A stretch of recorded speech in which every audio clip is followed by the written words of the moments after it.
안녕하세요. 코리아 백스트리트입니다. 오늘은 들어두면 친구랑 술 한잔할 때 세련되어 보일 수 있는 부동산 관련 법률 상식 2편입니다. 자, 채권과 물권 편이고요. 바로 넘어가 볼게요.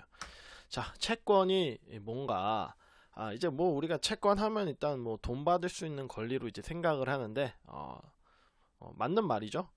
맞는 말인데 정확하게 얘기하면 뭔가를 요구할 수 있는 권리라고 생각하시면요. 거의 90% 법률적으로, 법학적으로 맞는 개념을 탑재하게 되는 겁니다. 채권은 뭔가 요구할 수 있는 권리예요. 돈을 요구할 수 있는 권리. 그러면 금전 채권이라 하고, 자, 뭘 이게 뭘 이행해라, 뭘 해라, 뭘 하면 무슨 이행 채권, 무슨 채권. 채권은 아주 다재다능하게 변화할 수 있어요. 합의에 따라서. 그래서 합의가 우선이 돼요. 그 합의를 우선한다.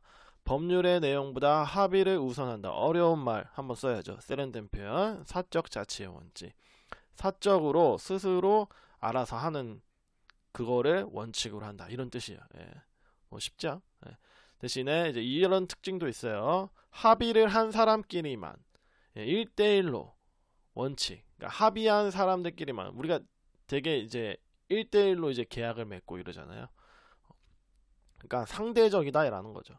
나랑 합의가 없는 사람하고는 별개의 문제다. 자, 그리고 상호적이다. 채권이 채권자이면서 채무자일 수도 있는 거예요. 계약 관계에 따라서 그걸 이제 우리가 어려운 말로 동시이행이다. 이게 좀 이제 잘 안 그려지시는 분들을 위해서 한번 그림 한번 준비해봤습니다. 계약의 성립, 그러니까 다시 말하면 채권과 채무를 발생시키는 게 대부분 이제 계약이거든요.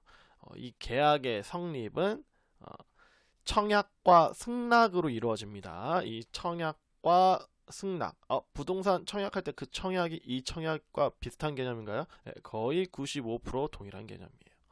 그러니까 청약이라는 거는 뭔가 청하는 거죠. 대신 맨입으로 아니요. 뭔가 약속하면서 청하는 거예요. 그래서 청약. 자, 한번 예를 하면 되면 당사자 A가 돈 줄게 건물 줘. 청하는 건 건물 줘. 내가 약속하는 건 돈 줄게. 그렇죠? 당사자 B가 이 청약을 받았어요. 자, 승낙을 합니다. 어떻게? 건물 줄게. 돈 줘.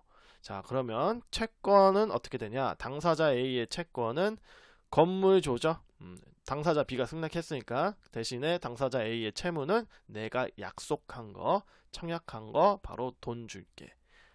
자, 그러면 당사자 B의 채권은 반대겠죠?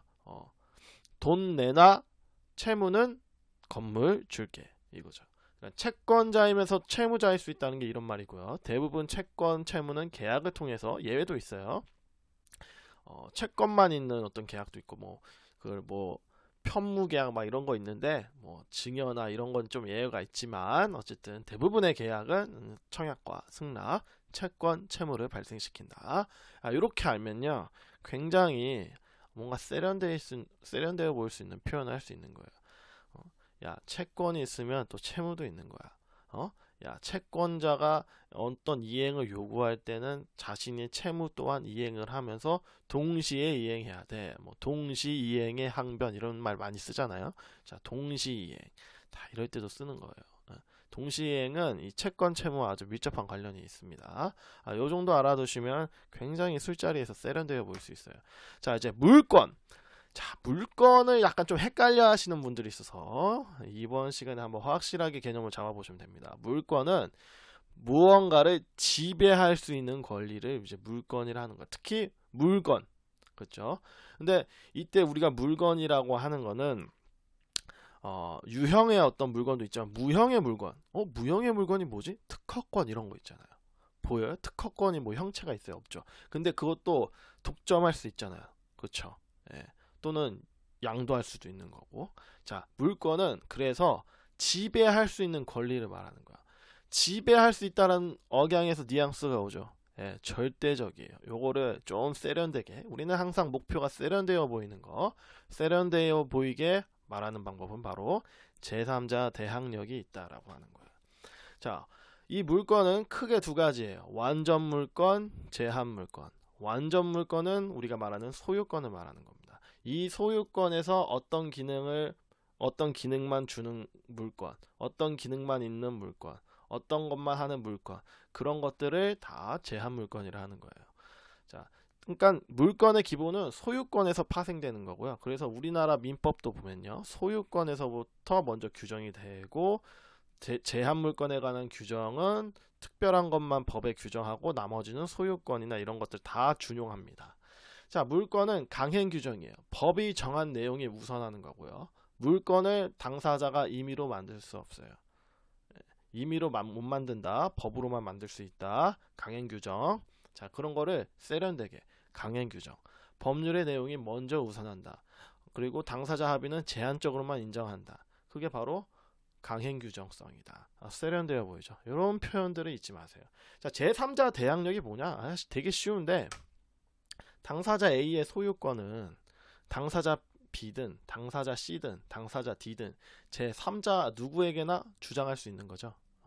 내 친척한테만 주장할 수 있는 거예요? 아니에요. 심지어는 아주 제한적으로 미래에 생길지도 모르는 어떤 피해에 대해서도 예방할 수 있는 그런 권리까지 가지고 있는 게 소유권, 완전 물권.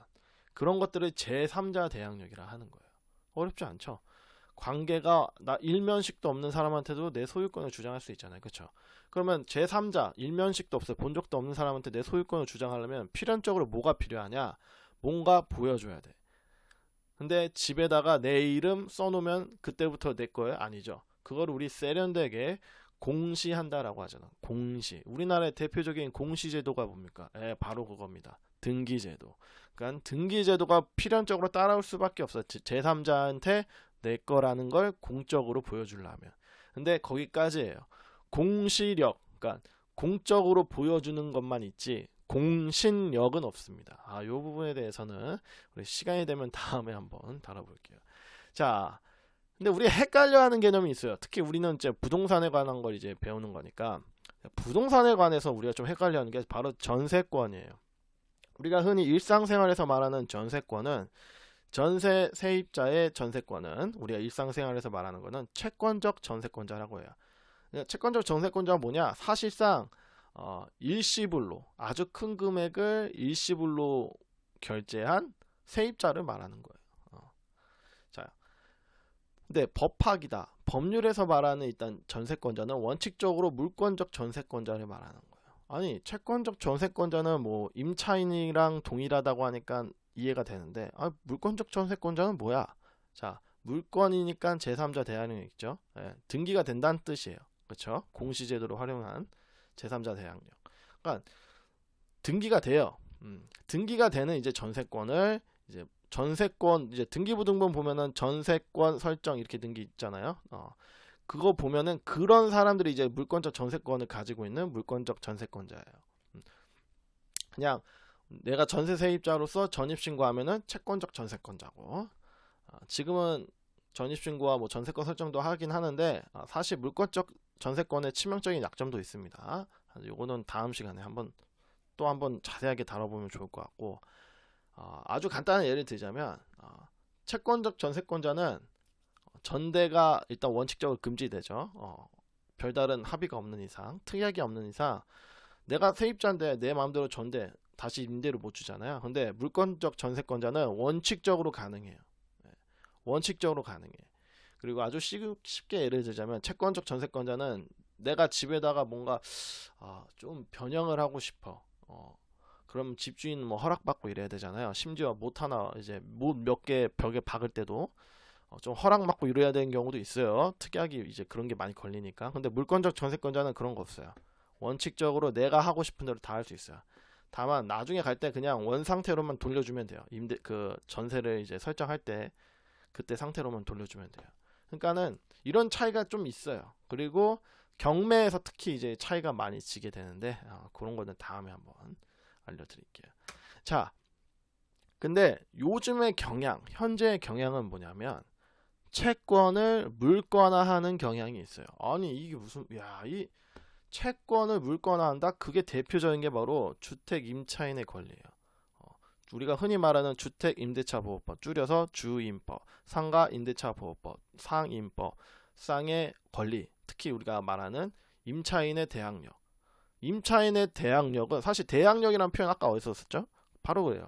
예, 물권에서 썼죠. 근데 임차 계약은 무슨 어떤 거예요? 채권이죠, 물권이 아니라. 합의를 하고 계약을 하는 거잖아요. 예.